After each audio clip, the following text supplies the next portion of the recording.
Welcome back to the Speaking and Communicating podcast. I am your host, Roberta. If you are looking to improve your communication skills, both professionally and personally, and improve your life overall, this is the podcast you should be tuning into. By the end of this episode, please remember to subscribe, give a rating, and a review. Now, so many of us are being bombarded with information, technology, and all the things that come with living life in modern society. My guest today, Jonathan Stewart, who is a business coach and the founder of Simplicity Specialist, is here to teach you that, hey, wait a minute, slowing down is actually good for you. And not only that, it can make you more productive in the long run.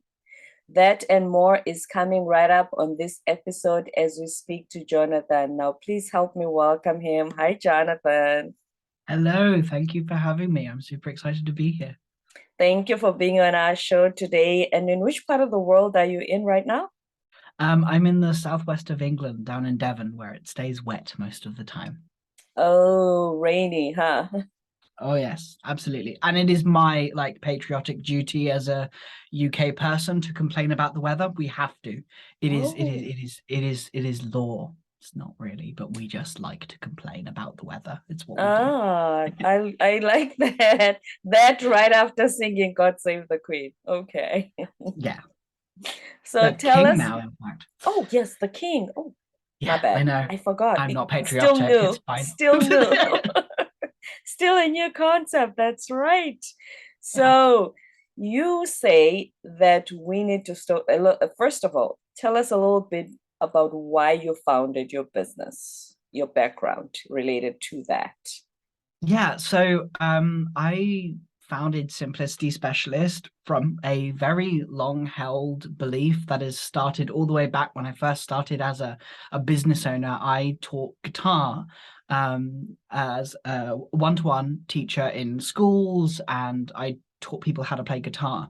But often the advice is all about learn your scales, learn these things, do this, you must do this first. And for me, I really didn't like that idea because when I started learning to play an instrument, I viewed music as an extension of who I am and the way that I worked. And so I rebelled against all of that and ended up teaching myself what I wanted to learn. And when I came to teach kids and adults and many types of different people, everyone just wanted to learn the things that they wanted. They wanted to work with themselves. And from there, that kind of thread has followed me through all of the types of work that I've done. I've always been self-employed because for me, there wasn't even a choice. Mhm. It's what I had to do to work because I couldn't hold down a traditional job. I couldn't figure out the ways of working in a way that everybody else told me to. So I did things like tech work, where I worked and helped businesses from big and small behind the scenes, setting up all the integrations and the really nerdy, geeky stuff because I taught myself everything because I Mm. didn't want to do it any other way. I have an obsession with learning and learning new things. If I can learn something, I will go as deep as possible. Academic papers, the whole fun, joyous stuff of it. And I fell into a particular tool called Notion, which is all in one workspace where you can really create something that fits your brain. And I started in there and I realized people were starting to the people who gained most success from working with me Mm. were people who knew the way that they worked, were people who could figure out and work with me. And I found myself enjoying that interaction with other people of hey, so how do you actually work? And that brought me to Simplicity Specialist, where I created a business around simplicity. But the common misconception is that simplicity means less. And for me, I see simplicity as enough, in having just enough to do what you want to do, to achieve what you want to achieve. And that led to what I do now, where I help people to work with themselves rather than against themselves. The word enough. Oh, we live at a time when you hear things like multiple streams of income, work more to gain more. Do this and that. Add this to your business. Add that. You don't have this, you're missing out on this. How do we even, I don't think that word even exists in our vocabulary anymore. Yeah, I actually looked up the meaning of the word enough, the origin of the word. Whenever I find myself in a position where like, what does that actually mean? Because we've taken these words and now they've been ruined and changed and morphed. So if we look back at the origin of the word enough, it kind of comes from like the sufficient in quantity or number. It is the to go with, together, to reach together, with, together, which I think is the most exciting part for me of like with yourself is how I interpret that. Of like, if you have enough, you can reach and attain enough with yourself. It is sufficient. It is enough for you, and you are working together with you instead of more. More is what we live by. And that's why we are burned out. That's why we have anxiety, we have stress related illnesses. It's always more and more. It's more. That's why we sleep less. It affects our health because we are chasing more. What exactly are we chasing? I love that question. I think what we're chasing is to not to be enough, to actually feel like there isn't something wrong with us, to feel that we're not actually broken. Often when I talk to people, and especially in the productivity space, there is so much trauma attached to being organized, having enough, as you were talking about. And I think that there is what we're trying to find is something that makes us feel that we're not broken or that there isn't something wrong with us, that actually we are enough. We have what we need and we can do what we want and we can be where we want to be. And often we drive ourselves to burnout to try and push past and get better and be better because what we are now is wrong, isn't okay. When is that really true? There was a study a friend of mine recently shared with me that said, I think in the 1940s, but quite a number of decades ago, the money that you earned versus the cost of living, if you compare it to now we earn less versus the cost of living. So we have these economic demands on us, especially if you have a mortgage and children. The fact that we are earning less in relation to the cost of living, that alone, isn't that what people are just trying to keep up with? Yeah, that's probably very likely. I think I'm in a place of privilege to be able to work for myself, to choose like to have those options. But something that I I really there is this weird thing with people who are not necessarily spiritual, but kind of like the gurus and the people who are saying, just relax, just meditate 20 minutes a day. I tried that. I ended up having panic attacks every single time I did so. And it's around like that ability to just, it's almost the opposite end of the spectrum. You have hustle till you're dead or meditate until you do nothing. Why the and extremes? because my understanding is the extremes are very much how our brains are wired. They're wired to be negative. Either we're working too much or we're not working enough.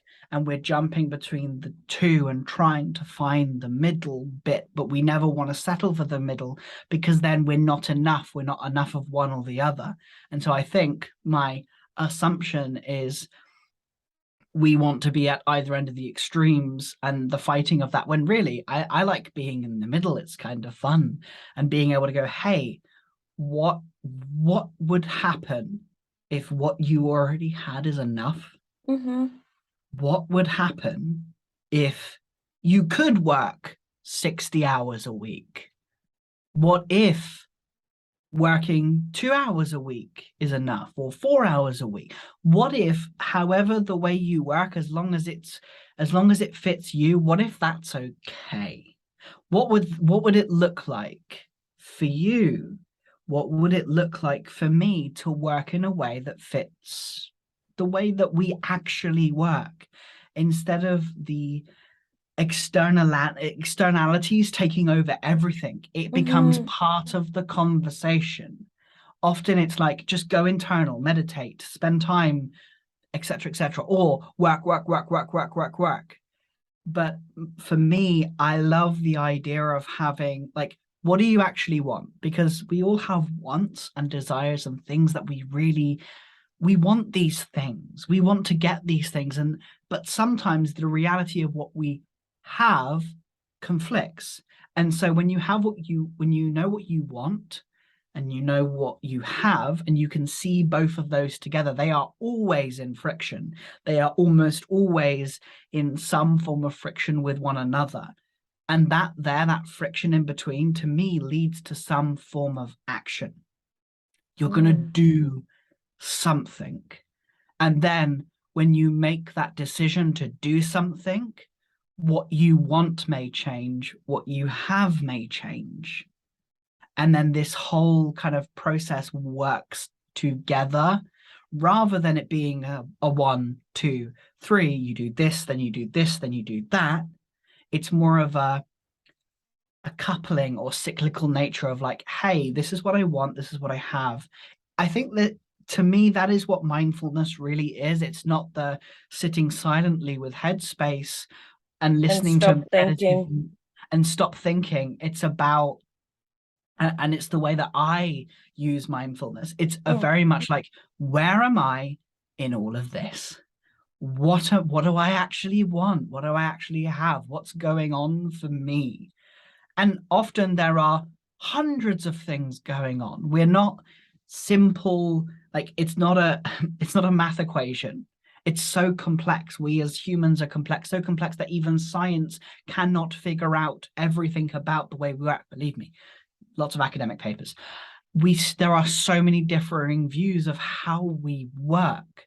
And so if the scientists who spend their life not knowing don't know, what do we do? Well, my answer to that is to start from us, start from what we have and what we want and what we have, because there is horrible realities in the world. There is injustice, there is horrible, awful stuff, for want of much stronger language, going on in the world. And that is part of what is happening. But there is also what we want, and we can make the decisions. We have agency. Mm-hmm. Depending on how much we have is variable, yes, but there is something we can always control. There is something that is always in our ability to do something about. So not only is life not a one size fits all, whether you're working for a corporate or you have your own business, but it seems to me that I think self-awareness is the challenge we are currently facing. Yeah, Knowing awareness. what you just described, it seems to me that because I've never even taken the time to explore what you just said about myself. Yeah, and awareness is a funny one. I love awareness, because so there is a concept in Gestalt psychology where we have these cycles of awareness, the cycle of experience, where we have a sensation and we move through this cycle, and we're moving through it at an alarming rate all of the time. And it's something that our body naturally does, but we don't realize it cognitively. We don't realize it's happening. We don't see it's happening. And I think a lot of what I do is not necessarily awareness building. It is, and here's something beautifully meta, it's awareness of what we're aware of. It's that being able to see, what we perceive, because what we perceive and what we see actually allows us to, gives us options, gives us opportunities, gives us possibilities when we are aware of what we can see. And if we don't like that, if we don't like what we have, and we want something different, then it drives us to make different decisions. It allows us to, rather than choose, it's decide. The etymology of the word decide is to cut off options, to reduce our options, and to go, hey, I want to do this because this is what I want, this is what I have. And I don't like how those two match, and I want to see what happens if I go this way. And then when you go that way, you have that process and that cycle that goes on. And being aware of what you're aware of is just, it's so meta and delicious, but it helps. Mm. So if anybody's listening right now and they think to myself, this is so brand new to me, nobody has ever put it to me like that. What is the first step that they need to take in order to start saying, I want to understand how I work. I want to be aware of what I'm aware of. Where do they go for this? Because this is not as universal as everything else that we've just discussed that we've been told. Where to start? Good question. I love that. What do you want is the first question. So you're listening to this and you've gained something. Like, what do you want is a really good place to start, and to just sit with that and to completely brain dump everything. This is one exercise that I do with my clients of like, okay, I want you to take everything from in here and extend it out of your head, because often we spend a lot of time in our head trying to process, organize, and do things. Get it out of your head and just completely blast it out. Don't mind whether you write, whether you draw, it doesn't matter.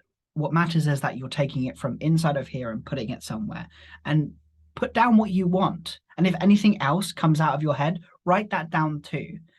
Don't keep it all in here and try to go, oh, maybe I shouldn't want that. Do it in a place where you can feel and you can trust the information that you're giving, so that it's not out to scrutiny from your boss or your partner or your family, whatever it may be. Have that complete and utter unfiltered brain dump of getting things out of your head of what you want, because then once you've done that, you have something tangible to work from. Often people talk about how amazing things have to be, like how amazing people are when they can process things in their head, but our brains aren't really computers. In fact, something that I find super fascinating is how years and years ago, our brain was compared to a water pump because it was the most advanced thing that existed at the time. So instead of trying to hold things in our head, get it out of your head. Whatever's going through your head right now, whatever ideas you got and things that you thought from what we've been speaking about, dump it. Don't try to organize it as best as you can. Just get it out of your head. Save the organizing for later, because right now, just get it out, because it will help you to see and to perceive, because what you're going to write down is stuff that you are aware of. Aware of being aware. Yeah. Because yes, we have so much information overload, and we always feel like, oh, if I'm not here, I'm missing out on something, or like you said, I'm not gonna be enough, I'm broken, I'm this feeling and that feeling. Hence, just trying to constantly keep it's exhausting. It is very exhausting. Yeah, and that sums up for a very long time, that's how I work. Like, I have so much information processing in my head. I'm on the spectrum. My brain does not stop. I have spent most of my life trying to make it stop, and it was only when I stopped trying to make it stop that I was able to move forward and actually find the success that I define and continue going in the journey that I wanted to, by taking it from here and putting it somewhere where I could hold it and see it. Because then you have a very small constraint. You have something that is helping you to just see something, because we're not as simple as 1, 2, 3. We are one plus 80 million things that are popping off that just one single thing. And it's, I believe, almost impossible to see the whole depth of our own understanding. And you don't have to get to a point where you are aware of everything about you.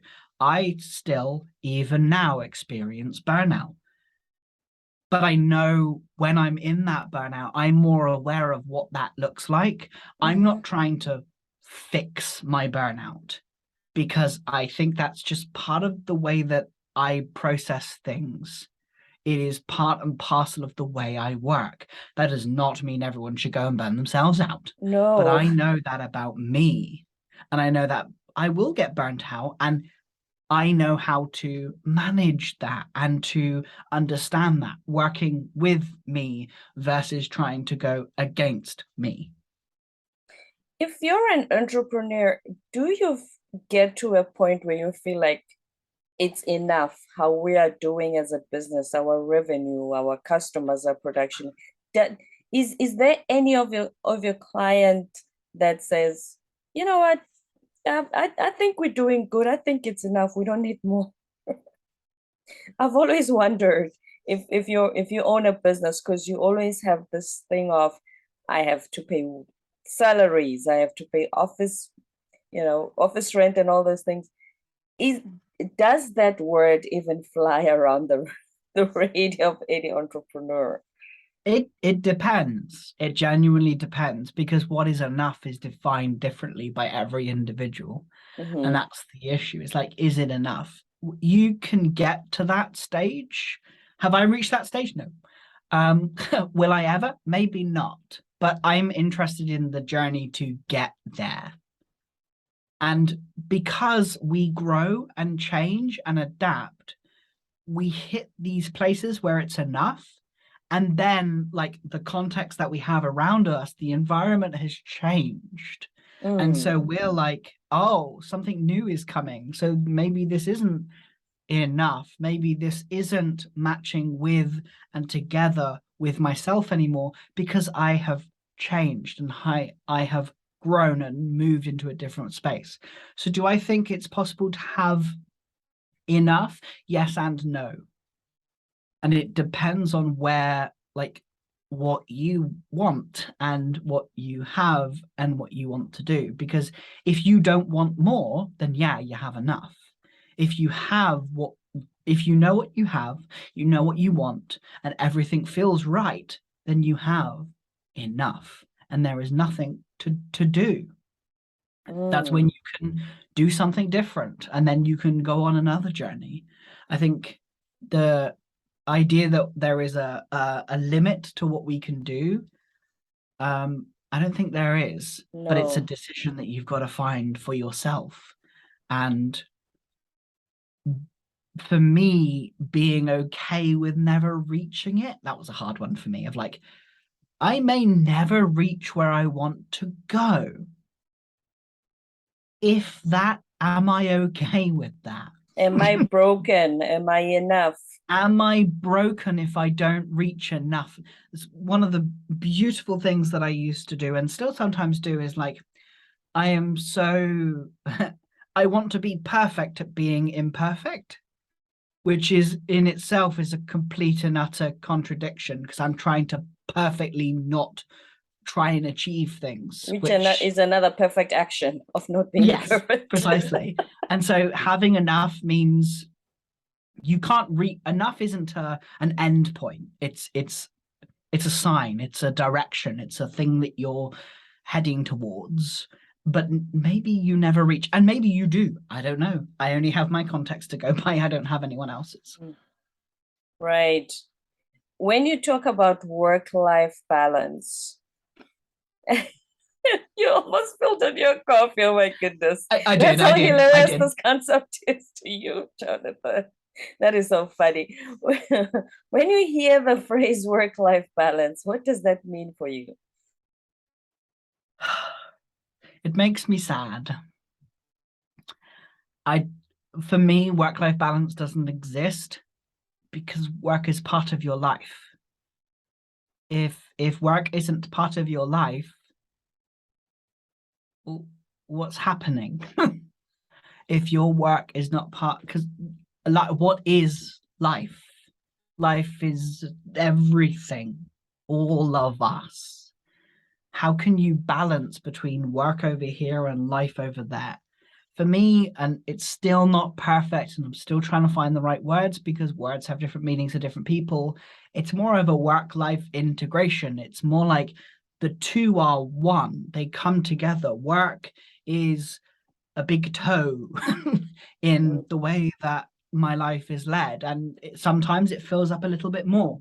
Sometimes it fills up a little bit less. And that is not static. It's fluid. It's dynamic. It changes.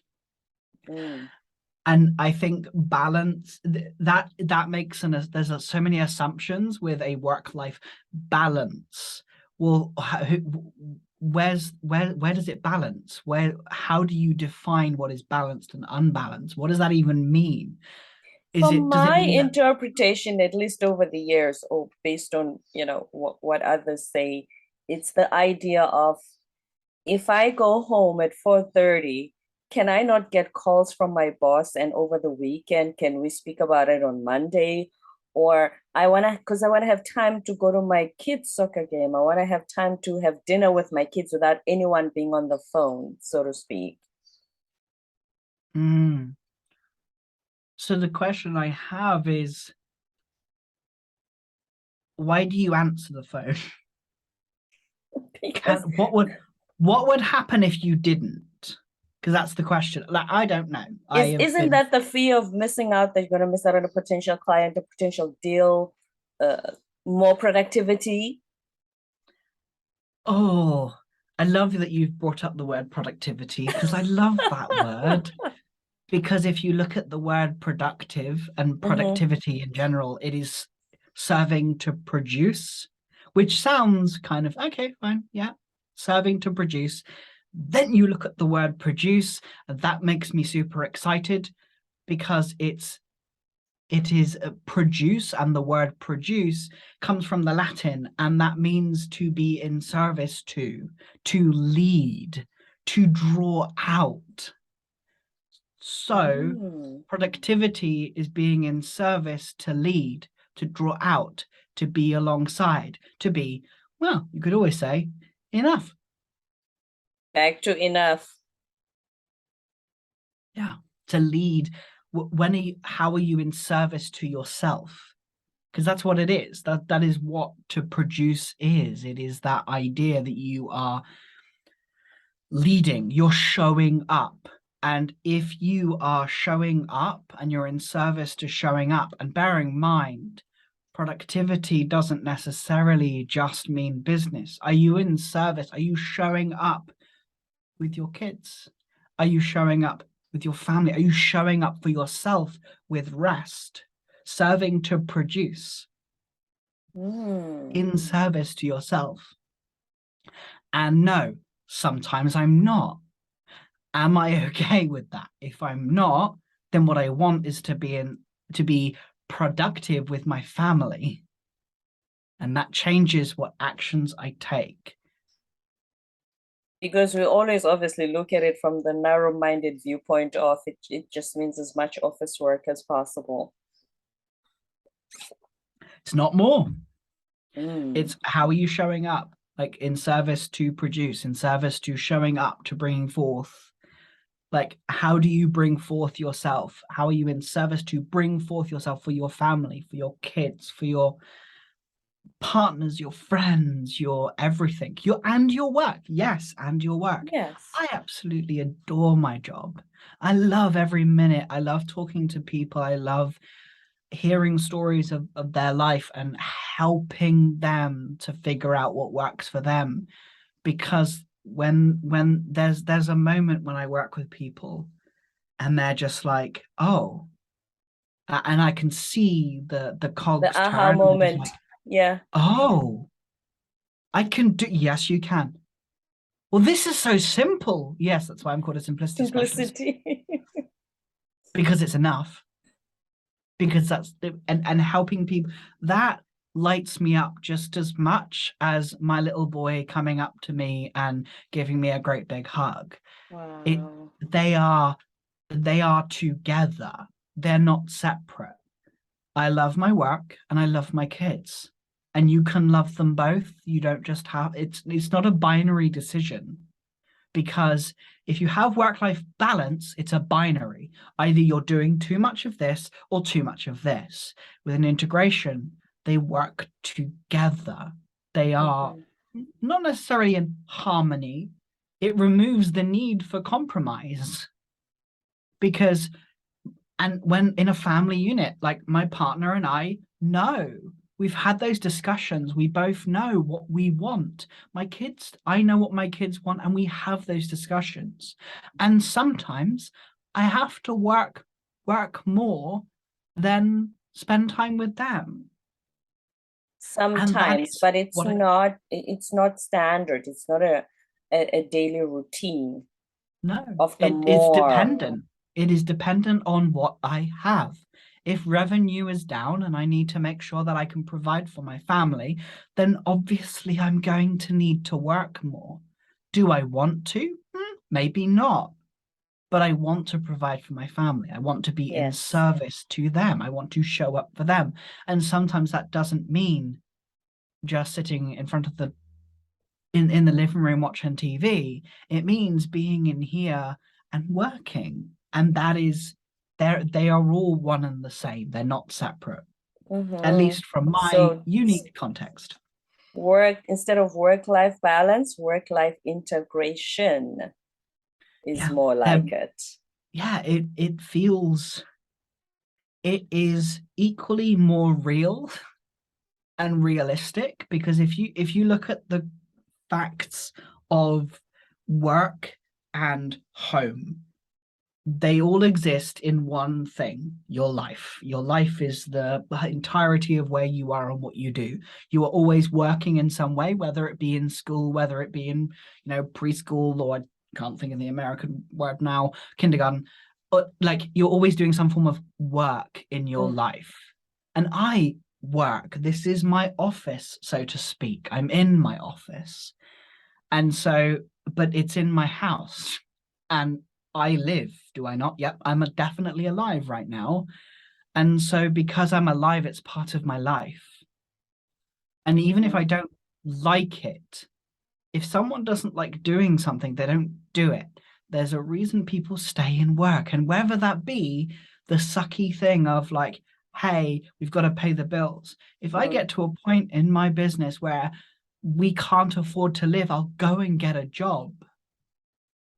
Whatever needs to be done to be productive in your Yeah, family. exactly. To be Yes. productive in my family, to be productive in my life, to be productive in my work, because Mm-hmm. they are all the same thing. I'm just saying the same thing over and over again, just with slightly different words. Integrating. Yeah. Yes. So tell us a little bit about your podcast. What are some of the key themes that you cover? Which one? I have to. Oh, I was told about the simplicity one. Yes. So the Simplicity Specialist, which is my podcast, kind of talks a lot about the way that you can work in a way that fits you, in a way that it's mainly me rambling to myself, talking about how you can rethink the way that you think you should and be more you and work with yourself instead of against yourself, because that's the whole messaging of like, how can you be productive in a way that fits you? How can you be organized in a way that fits you? Mm-hmm. Which is what we've basically all covered in this Yep. episode. Yes, because like I said, there's so many demands on us. Some people say that they don't even have the time to sit down and take the time to find out who they are, what they like, how they work. You know, it's just I just don't see how I can fit that into my schedule. I'm so busy. And you've just broken down all of those myths today. We're always busy. We are.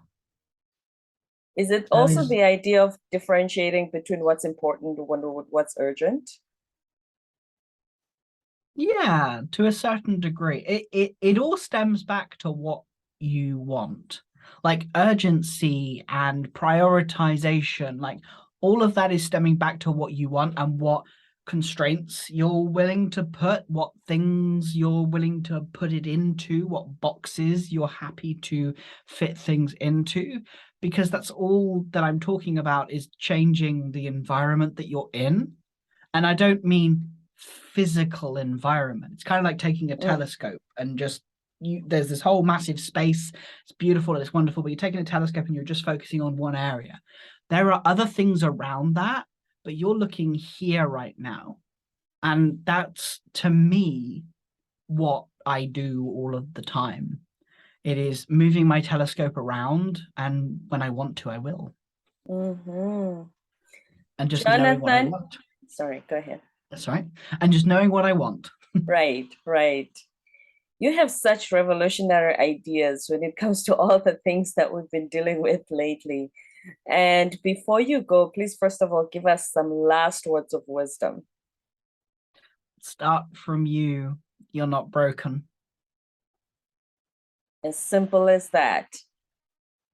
That's my namesake. Start from you. You're not broken. Words of wisdom from Jonathan Stewart, the simplicity specialist. And Jonathan, before you go, if you want to learn how to be more self aware and learn how to be simple, where can we find you? You can find me on my website, which is simplicity-specialist.com. I had to think then. I'm also on Instagram all of the time at simplicity_specialist because I didn't get the other one. And yeah, you can find all the other social links on my website as well. So Okay, I'll put all of those on the show notes. Thank you so much for being on our show today and for thank helping you. us rethink how we live, work, and being productive and enough. Yes, thank you very much for having me. It's been a pleasure. Thank you, Jonathan. Don't forget to subscribe, give a rating and a review, and we'll be with you on the next episode.